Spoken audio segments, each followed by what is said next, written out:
পৈতৃক ভিটার সম্পত্তি শুধুমাত্র পুত্র সন্তান পাবে। এমনকি নতুন যে ভূমি অপরাধ প্রতিরোধ প্রতিকার আইন পাশ হয়েছে এবং আইনটির বিধিমালাও প্রকাশিত হয়েছে, এই বিধিমালার মাধ্যমে এটা নিশ্চিত করা হয়েছে যে পৈতৃক ভিটার যে সম্পত্তি বা পৈতৃক যে বাড়ির সম্পত্তি বা বাস্তু ভিটার যে সম্পত্তি, সেখান থেকে কন্যারা কোনো অংশ পাবে না এবং সেখানকার অংশ পরিপূর্ণভাবে শুধুমাত্র পুত্ররাই পাবে। এবং এই ক্ষেত্রে বাংলাদেশ সরকারের পক্ষ থেকে নতুন যে ডিজিটাল রেকর্ডটি পরিচালনা করা হচ্ছে, যেটা বাংলাদেশ ডিজিটাল সার্ভে নামে পরিচালিত হচ্ছে, এই বিডিএস সার্ভেতেও পৈতৃক ভিটার সম্পত্তি কন্যাদেরকে বঞ্চিত করে সেই পৈতৃক ভিটার সম্পত্তি পরিপূর্ণভাবে বা সম্পূর্ণ অংশ শুধুমাত্র পুত্রদের নামে রেকর্ড করার জন্য সরকারের পক্ষ থেকে রেকর্ডকারীগণকে নির্দেশনাও দেওয়া হয়েছে। তাহলে পৈতৃক ভিটার সম্পত্তি থেকে কন্যারা কী কারণে সম্পত্তি পাবে না বা তাদের অংশ কী কারণে দেওয়া হবে না, এবং অন্যান্য যে সম্পত্তি রয়েছে সেটা স্থবর বা অস্থবর হিসেবে হোক, যে অর্থনৈতিক মূল্য আছে এমন অন্যান্য যে সম্পত্তি আছে সেখানে কন্যারা কোন হারে বা কত হারে তাদের সম্পত্তি পাবে, আজকের এই ভিডিওতে এই সম্পর্কে বিস্তারিতভাবে আলোচনা করব। সাধারণত অনেকেই মনে করে যে কন্যারা সম্পত্তি পায় না বা কন্যারা সম্পত্তি কম পায়। আসলে কন্যারা কিন্তু সম্পত্তি কম পায় না। কন্যাদেরকে সম্পত্তি যে পরিমাণ প্রদান করা হয়েছে তারা যদি সঠিকভাবে তাদের সম্পত্তি প্রত্যেকের কাছ থেকে পায়, সেক্ষেত্রে দেখা যায় যে একজন পুত্র সন্তানের থেকে বা একজন ছেলে সন্তানের থেকে মেয়ে সন্তান বা কন্যা সন্তানের সম্পত্তির পরিমাণ বেশি হয়ে যায়। আর এ সম্পর্কিত মহান আল্লাহ পাক পবিত্র কোরআনের সূরা নিসায় 11 থেকে 13 নম্বর আয়াতে স্পষ্টভাবে আয়াত নাজিল করার মাধ্যমে জানিয়ে দিয়েছেন যে কাকে কতটুকু কত হারে সম্পত্তি প্রদান করতে হবে। এখানে একজন ব্যক্তি তিনি যদি নারী হয় এবং তিনি যদি মা হিসেবে সম্পত্তি পায়, তাহলে তিনি যে তার পুত্র থেকে সম্পত্তি পাবে বা তিনি যে তার কন্যা থেকে সম্পত্তি পাবে, সেই পুত্র বা কন্যা যদি নিঃসন্তান হয়ে থাকে তাহলে মা কিন্তু তার মোট সম্পত্তির 3 ভাগের 1 ভাগ সম্পত্তি পাবে। অর্থাৎ অনেক সময় এমন হতে পারে যে মা বেঁচে আছে কিন্তু পুত্র মারা গিয়েছে, বা মা বেঁচে আছে কন্যা মারা গিয়েছে। এটা হতে পারে, যেহেতু আসার সিরিয়াল আছে যাওয়ার কোনো সিরিয়াল নেই, তাই এটা হতে পারে। এখন তাদের নামে যদি কোনো সম্পত্তি থাকে, তারা চাকরি করে সে সম্পত্তি লাভ করতে পারে বা ব্যবসা বাণিজ্য করে সম্পত্তির মালিক হতে পারে। যেভাবেই হোক তারা যখন সম্পত্তির মালিকানা পেয়েছে, তারা যখন মারা যাচ্ছে, যদি তারা নিঃসন্তান অবস্থায় মারা যায় তাহলে তাদের সম্পত্তি ওই কন্যা ও মা হিসেবে পাবে 3 ভাগের 1 ভাগ সম্পত্তি। আর যদি তাদের সন্তান থাকে, সেটা ছেলে সন্তান হোক বা মেয়ে সন্তান হোক, তাহলে তার নামের যে সম্পত্তি আছে সেই সম্পত্তি মা পাবে 6 ভাগের 1 ভাগ। তবে এখানে আরও একটি বিষয় বলা হচ্ছে, সেটি হচ্ছে যদি যে কন্যা বা পুত্র মারা যাচ্ছে তারা যদি একাধিক ভাই বোন হয় বা তাদের যদি একাধিক ভাই বোন থাকে, সেক্ষেত্রে মা 3 ভাগের 1 ভাগ সম্পত্তি পাবে না, মা পাবে 6 ভাগের 1 ভাগ সম্পত্তি। এখন পিতার সম্পত্তি যদি কন্যা হিসেবে লাভ করে, অর্থাৎ পিতা মারা যাচ্ছে তখন যদি কন্যা তার সম্পত্তি পায়, এক্ষেত্রে মূলত কন্যা একজন হলে, তিনার যদি কোনো ভাই না থাকে, তাহলে একজন কন্যা হলে অর্ধেক সম্পত্তি পাবে, অর্থাৎ মোট সম্পত্তির অর্ধেক সম্পত্তি তিনি পাবে। আর যদি কন্যা একাধিক হয় এবং তাদের যদি কোনো ভাই না থাকে বা যে পিতা মারা যাচ্ছে তার যদি কোনো পুত্র সন্তান না থাকে, তাহলে কন্যা পাবে 3 ভাগের 2 ভাগ সম্পত্তি। অর্থাৎ এভাবেও কন্যারা অনেক পরিমাণ কিন্তু সম্পত্তি পায়। আবার সেম একইভাবে কন্যা যদি মায়ের দিক থেকে সম্পত্তি লাভ করে, তাহলে কিন্তু যে মা মারা যাচ্ছে তার নামে যতটুকু সম্পত্তি আছে, কন্যা যদি একজন হয় কন্যা একাই অর্ধেক সম্পত্তি পাবে, আর কন্যা যদি একাধিক হয় তাহলে কন্যা 3 ভাগের 2 ভাগ সম্পত্তি পাবে। এখানে যে পিতা এবং যে মাতা মারা গিয়েছে তাদের কোনো পুত্র সন্তান নেই, শুধুমাত্র কন্যা সন্তান রয়েছে, তখন এইভাবে বা এই হারে সম্পত্তি দিতে হবে। আর যদি তাদের পুত্র সন্তানও থাকে আবার কন্যা সন্তানও থাকে, তাহলে তখন পুত্র এবং কন্যার ভিতরে সম্পত্তি আনুপাতিক হারে বন্টন করতে হবে। অর্থাৎ পুত্রকে ধরতে হবে 2 এবং কন্যাকে ধরতে হবে 1। এখানে যদি 1 পুত্র 1 কন্যা হয় তাহলে 3 ভাগ করতে হবে সম্পত্তি। 1 পুত্র পাবে 2 ভাগ সম্পত্তি আর 1 কন্যা পাবে 1 ভাগ সম্পত্তি।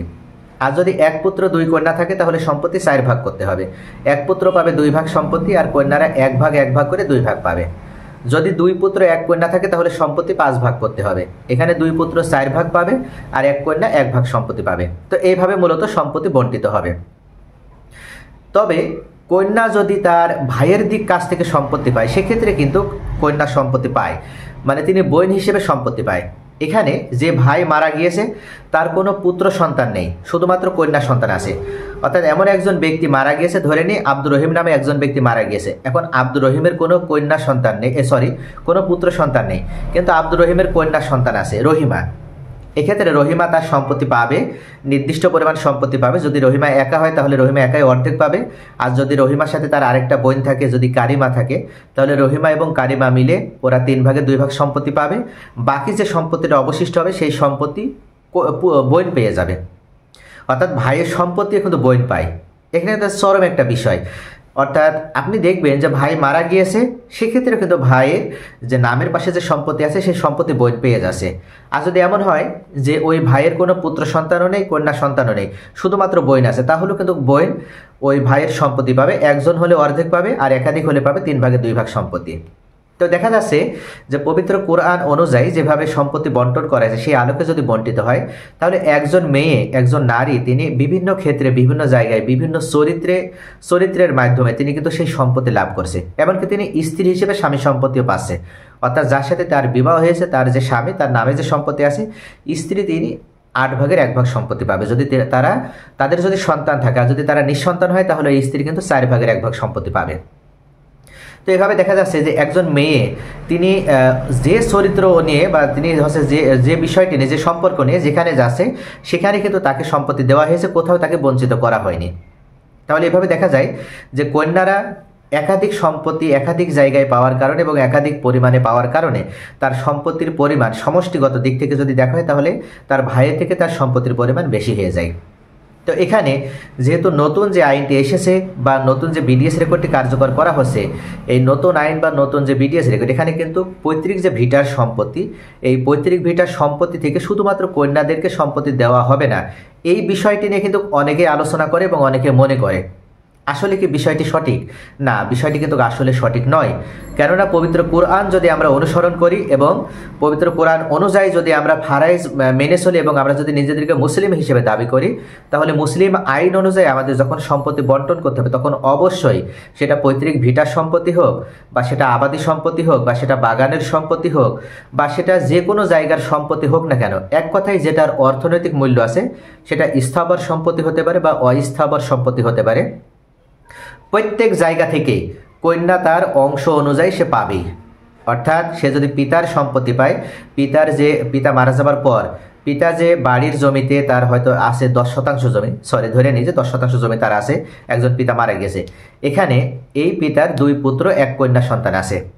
তাহলে এই 2 পুত্র 1 কন্যা সন্তান, এই 2 পুত্র যদি মনে করে এই যে 10% জমি আছে, এই বাড়ির জমি আমি 5% আমার নামে আমি রেকর্ড করব, আর বাকি 5% আমরা আরেকজন ভাইয়ের নামে রেকর্ড করব, কেননা এখানে আমাদের বোনের কোনো সম্পত্তি দেওয়া হয়নি, এটা যদি তারা মনে করে, তাহলে এটা কিন্তু ভুল হবে। অর্থাৎ বর্তমান রেকর্ড কারিগর হিসেবে যারা আছে, তারা কিন্তু কোনোভাবেই আপনার বোনকে ফাঁকি দিয়ে শুধুমাত্র আপনাদের নামে এই বাড়ির সম্পত্তি রেকর্ড হতে দিবে না। আপনি যদি ফলস ওয়ারিশান সনদ তৈরি করেন এবং পরবর্তীতে যদি দেখা যাচ্ছে রেকর্ড হয়ে গেছে, তারপরে যদি 10 বছর, 15 বছর, 20 বছর পরেও যদি আপনার ওই বোন বা তার যদি ছেলে মেয়েরা যদি প্রমাণ করে যে আপনারা যে ওয়ারিশান সনদ অনুযায়ী রেকর্ড করেছেন সেটা ভুল ছিল, সেটা রং ছিল এবং সেখানে সঠিক তথ্য দেওয়া হয়নি, তা আপনাদের বোন হিসেবে যে ছিল তার নাম সেখানে সন্নিবেশিত করেন, শুধু আপনাদের 2 ভাইয়ের নাম ওয়ারিশান সনদে সন্নিবেশিত করে আপনাদের নামে রেকর্ড করে নিয়েছেন, তাহলে কিন্তু পরবর্তীতে ওনারা মামলা দায়ের করলেই ওই রেকর্ড সংশোধন হয়ে ওনাদের নামে কিন্তু তাদের যতটুকু অংশ, সেই অংশ কিন্তু আপনার সেই বোন পেয়ে যাবে। তাহলে মূল বিষয়টি হচ্ছে যে পৈতৃক ভিটার সম্পত্তি থেকেও কন্যাদের সম্পত্তি দেওয়া হয়েছে। এক কথায় যেখানে পিতার সম্পত্তি আছে, যেখানে মায়ের সম্পত্তি আছে, সেখানে পুত্র হোক কন্যা হোক সকলেই পাবে, তবে আনুপাতিক হারে পাবে। অর্থাৎ এখানে যে একজন ব্যক্তির গল্প করছে, তার যে 2 পুত্র 1 কন্যা আছে, তিনি যে 10% জমি রেখে মারা গিয়েছে, এখানে 2 পুত্র পাবে 8% জমি আর 1 কন্যা পাবে 2% জমি। এখানে বিডিএস যখন রেকর্ড যখন আসবে, অর্থাৎ ওই অঞ্চলে যখন বিডিএস রেকর্ড পরিচালিত হবে, তখনও কিন্তু ওনারা ওই সম্পত্তি যদি ওই কন্যা নিজে থেকে যদি তার ভাইদের নামে রেকর্ড করে না দেয়, বা নিজে থেকে যদি ওই সম্পত্তি অন্য কাউকে যদি বিক্রয় করে না দেয়, সেক্ষেত্রে কিন্তু ওই সম্পত্তি ওই কন্যার নামে রেকর্ড হবেই, রেকর্ড করতেই হবে। অর্থাৎ এটা হচ্ছে আইন, এবং বিডিএস রেকর্ডে দায়িত্বশীল যারা আছে তাদেরকে এই সম্পর্কিত বিষয়ে নির্দেশনাও দেওয়া হয়েছে। তাহলে ভিউয়ার্স, আশা করে বুঝতে পারছেন যে পৈতৃক ভিটার সম্পত্তিও কিন্তু কন্যারা পাবে। অর্থাৎ ভিটা বাড়ির সম্পত্তি বা বাস্তু ভিটার সম্পত্তি বা আপনার বাড়ির জমি বা আপনার কোনো অ্যাপার্টমেন্ট, ফ্ল্যাট বা আপনার কোনো প্লট, এগুলো অনেকেই মনে করে যে হয়তো কন্যারা পাবে না। আসলে কন্যারা পাবে। কন্যাদের শুধুমাত্র 3 জায়গায় বঞ্চিত করা হয়েছে। এখানে শুধু কন্যা নয়, এই 3 জায়গায় পুত্রদেরও বঞ্চিত করা হয়েছে। এই 3 জায়গায় যারা এই 3টে রুলস মেনে চলতে পারবে না, তারাই কেবল বঞ্চিত হবে। বাকি সকল ক্ষেত্রে কিন্তু পুত্র কন্যারা সম্পত্তি পাবে, তবে সেটা সমানভাবে পাবে না, এটা মনে রাখবেন। যেটা পিতার সম্পত্তি হোক বা মায়ের সম্পত্তি হোক, পুত্র কন্যা কিন্তু আনুপাতিক হারে পাবে। যে 3 জায়গায় বঞ্চিত করা হয়েছে তার ভিতরে 1 নম্বর হচ্ছে, যদি কোনো ব্যক্তি কাউকে হত্যা করে, তাহলে হত্যাকারী হিসেবে সে সম্পত্তি পাবে না। কেননা হত্যাকারীকে সম্পত্তি থেকে বঞ্চিত করা হয়েছে। কোনো ব্যক্তি যদি রাগের বশবর্তী হয়ে বা উদ্দেশ্য প্রণীতভাবে যদি কাউকে হত্যা করে, তাহলে সে তার সাথে যে সম্পর্কধারী হোক না কেন বা যে সম্পর্কের বাঁধনেই জড়িত থাকুক না কেন, সে কোনোভাবে তার সম্পত্তি পাবে না। অর্থাৎ এই জায়গায় যে ব্যক্তি তাকে হত্যা করেছে সে কিন্তু তার ওই সম্পত্তি থেকে বঞ্চিত হবে। সে যদি পুত্র যদি পিতাকে হত্যা করে তাহলে ওই পুত্র কিন্তু পিতার সম্পত্তি পাবে না। পুত্র যদি মাকে হত্যা করে তাহলে ওই পুত্র কিন্তু মায়ের সম্পত্তি পাবে না। ভাই যদি বোনকে হত্যা করে তাহলে যদি বোনের সম্পত্তির অংশীদার হয়ে থাকে ভাই, সেক্ষেত্রে কিন্তু ভাই বোনের সম্পত্তিও লাভ করতে পারবে না। তাহলে হত্যাকারী হিসেবে কোনো ব্যক্তি যাকে হত্যা করেছে তার সম্পত্তি পাবে না। এটা যদি কোনো মেয়ে যদি তার পিতাকে হত্যা করে তাহলে সে মেয়েও পাবে না। দ্বিতীয় পর্যায়ে যেভাবে সম্পত্তি থেকে বঞ্চিত হয় সেটি হচ্ছে 1961 সালের 15 জুলাইয়ের পূর্বে, মূলত পিতার পূর্বে যদি সন্তান মারা যেত তাহলে ওই সন্তান কখনো পিতার সম্পত্তি পেত। 1961 সালে 15 জুলাইয়ের পূর্বের ঘটনা এটা।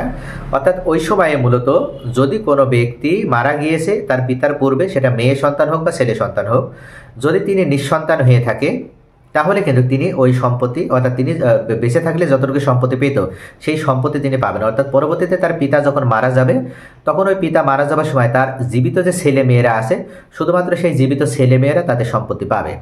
যে পুত্র বা কন্যা আগে মারা গিয়েছে তারা তাদের সম্পত্তি পাবে না। যদি তাদের সন্তানও থাকে এবং তারা এতিমও হয়, যেহেতু এতিমই, তারপরও কিন্তু তারা সম্পত্তি পাবে না। তবে 1961 সালে 15 জুলাইয়ের পরের ঘটনা যদি হয় সেক্ষেত্রে কিন্তু পাবে। কেননা মুসলিম পারিবারিক আইন, যেটা ওই সময়ের আইয়ুব সরকার উনি ক্ষমতায় থাকাকালীন এই মুসলিম পারিবারিক আইনটি পাশ করেছিলেন। 1961 সালের 15 জুলাইয়ের পরের ঘটনা যদি হয় বা 15 জুলাই পরবর্তী যদি কোনো ঘটনা হয়, এক্ষেত্রে যদি পিতার পূর্বে সন্তান মারা যায় তাহলে যে সন্তান মারা যাচ্ছে উনি যদি নিঃসন্তান হয় তাহলে উনি কিন্তু সম্পত্তি পাবে না।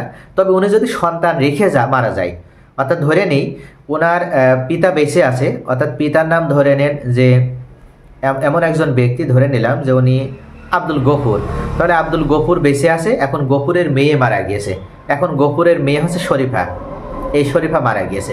শরীফা যখন মারা যাচ্ছে, মারা যাওয়ার সময় শরীফা আবার একটা সন্তান রেখে মারা যাচ্ছে বা একাধিক সন্তান রেখে মারা যাচ্ছে। এখন শরীফা মারা গেল, শরীফা মারা যাওয়ার কিছুদিন পর আব্দুল গফুর মারা যাচ্ছে। তাহলে আব্দুল গফুর জীবিত থাকলে, আব্দুল গফুর যেহেতু মারা যাচ্ছে, শরীফা জীবিত থাকলে আব্দুল গফুরের সম্পত্তি যতটুকু পেত সেই পরিমাণ সম্পত্তি ওই শরীফার ছেলে মেয়েরা পেয়ে যাবে, বা শুধু যদি মেয়ে থাকে সে মেয়েও পেয়ে যাবে। এখানে কিন্তু সম্পূর্ণ অংশ পাবে, অর্থাৎ শরীফা তার নামে যতটুকু সম্পত্তি, ধরে নিই আব্দুল গফুরের সম্পত্তি শরীফা মেয়ে হিসেবে তার ভাগ পেয়েছে 1 বিঘা সম্পত্তি, তাহলে এই 1 বিঘা সম্পত্তি সম্পূর্ণ কিন্তু শরীফার যে মেয়েটা আছে বেঁচে, তিনি শরীফার পক্ষ থেকে প্রতিনিধি হিসেবে সেই সম্পত্তি পেয়ে যাবে। অর্থাৎ এইভাবে 1961 সালে 15 জুলাই পরবর্তী যদি ঘটনা ঘটে এরকম, তাহলে কিন্তু পিতার পূর্বে যদি সন্তান মারাও যায় তাহলে ওই সন্তান তার যদি প্রতিনিধি থাকে তাহলে ওই প্রতিনিধি থাকার কারণে তিনারা পরবর্তীতে মৃত্যু হলেও বা তারা মারা গেলেও তাদের ওয়ারিশ হিসেবে বা প্রতিনিধি হিসেবে যারা রয়েছে তারা ওই প্রতিনিধিত্ব করে ওই পিতার সম্পত্তি বা মায়ের সম্পত্তি তাদের দাদার কাছ থেকে বা নানার কাছ থেকে, দাদির কাছ থেকে বা নানির কাছ থেকে নিয়ে নিবে। তৃতীয় পর্যায়ে যে ব্যক্তি সম্পত্তি থেকে বঞ্চিত হয় সেটি হচ্ছে যদি কোনো ব্যক্তি কাউকে সম্পত্তি লিখে দিয়ে যায়, সেক্ষেত্রে কিন্তু সেই সম্পত্তির ভাগিদার আর কেউ হতে পারে না। অনেকে মনে করে যে আমার পিতা বেঁচে ছিল, আমার বেঁচে থাকা অবস্থায় আমার পিতার এত সম্পত্তি ছিল, সেই সম্পত্তি আমরা ভাগ পাবো। কিন্তু ওই পিতা জীবিত থাকাকালীন যদি সম্পত্তি কাউকে ওসিয়ত করে দেয়, কাউকে যদি ওয়াকফ করে দেয়, বা কাউকে যদি হেবা করে দিয়ে যায়, বা কাউকে যদি রেজিস্ট্রেশন করে দিয়ে যায়, অর্থাৎ আপনার সাবকবলা যদি করে দিয়ে যায়, সেক্ষেত্রে কিন্তু কারোর নামে যে সম্পত্তি দিয়ে গেছে সেই সম্পত্তি থেকে আর কেউ আপনি ভাগ পাবেন না। এটা যদি এমন হয় যে আপনার এক ভাইকে বেশি করে হেবা করে দিয়েছে, তাহলে মনে রাখবেন আপনার ওই ভাই বেশি পরিমাণ সম্পত্তিটুকু পাবে, অর্থাৎ তাকে যতটুকু লিখে দেওয়া হয়েছে সেই লিখিত পরিমাণ সে পাবে, আবার সে ওয়ারিশ হিসেবে আপনার পিতার নামের পাশে যে সম্পত্তি আছে সেখান থেকেও পাবে। তাহলে ভিউয়ার্স, আশা করি বুঝতে পারছেন যে এই 3টি জায়গায় মূলত কন্যা বা পুত্র যে হোক তারা বঞ্চিত হয়, কিন্তু অন্যান্য সকল ক্ষেত্রে কন্যারা সম্পত্তি পাবেই। অর্থাৎ পৈতৃক ভিটার সম্পত্তি হোক বা আবাদী সম্পত্তি হোক বা অনাবাদী জমি হোক, বাগানের জমি হোক, চাষের জমি হোক, ধানি জমি হোক, নালী জমি হোক, বিলের জমি হোক, ডোবা জমি হোক, যে শ্রেণীর জমি হোক না কেন, বা সেটা ইস্তামা সম্পত্তি বা ব্যাংকের জমি বা বাড়ি হোক বা প্লট হোক, অ্যাপার্টমেন্ট হোক বা ফ্ল্যাট হোক, যে জায়গার জমি হোক না কেন, বা এক কথায় যেটার অর্থনৈতিক মূল্য আছে, কন্যা সকল জায়গার সম্পত্তি লাভ করবে। তাকে কোনোভাবে কোনো জায়গা থেকে বঞ্চিত করা যাবে না। এমনকি নতুন রেকর্ডে কন্যারা সকল ক্ষেত্রে সকল জায়গায় অংশীদার হিসেবে নিজেদের নামে সম্পত্তি রেকর্ড করে নিতে পারবে।